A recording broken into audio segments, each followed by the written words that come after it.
Good day, everyone. I will discuss the different offices, department under executive branch. First is the Department of Agriculture. The Department of Agriculture is responsible for promoting the development and growth of the agricultural sector, including livestock, fisheries, and food security. Second is the Department of Budget and Management is responsible for managing the national budget. And third, the Department of Education or DepEd is responsible for overseeing the Philippine education system, including basic education, elementary and secondary, curriculum development, teacher training, and educational policies.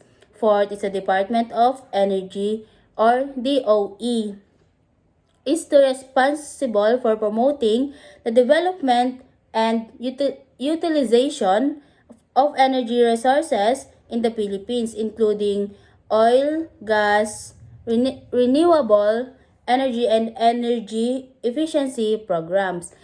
Fifth is the Department of Environment and Natural Resources, or DENR is responsible for managing the country natural resources including forest, wildfire, minerals, and water resources. 6 ay ang Department of Finance or DOF is responsible for managing the country finance including tax, collection, debt management, and economic policy formulation. Pang-7 ay ang Department of Foreign Affairs or DFA is responsible for conducting foreign relationship representing the Philippines and international organization and protecting the interests of Filipino citizens abroad.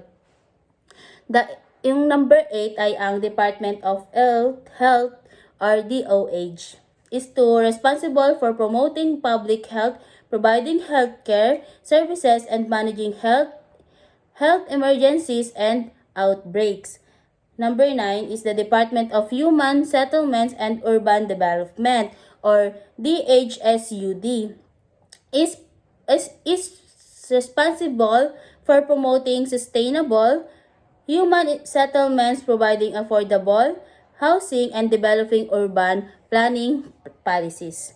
Number 10 naman ay ang Department of Information and Communication Technology or DICT is responsible for promoting naman the development and use of Information and Communication Technology or ICT. Number 11 is a Department of Interior and Local Government or DILG is responsible for overseeing local government units including province, cities, and municipalities and ensuring the effective delivery of public services at the local level.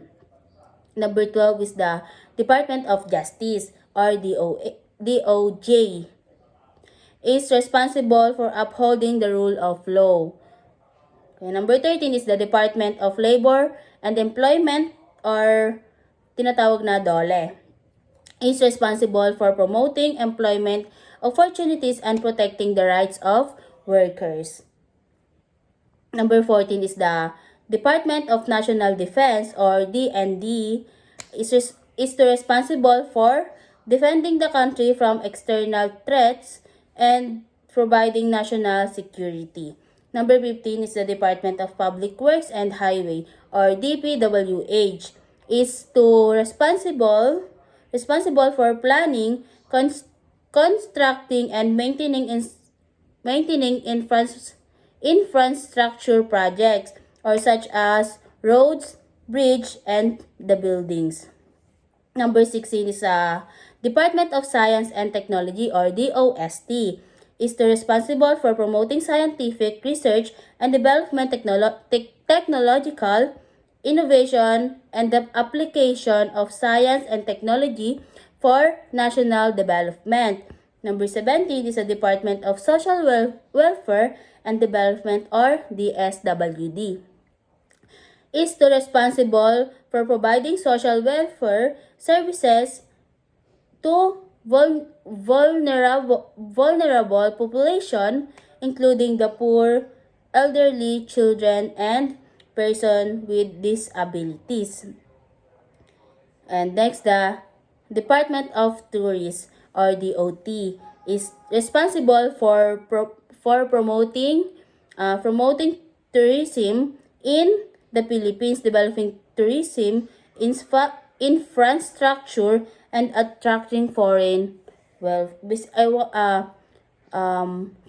visitors. Number 19 is the Department of Trade and Industry or DTI.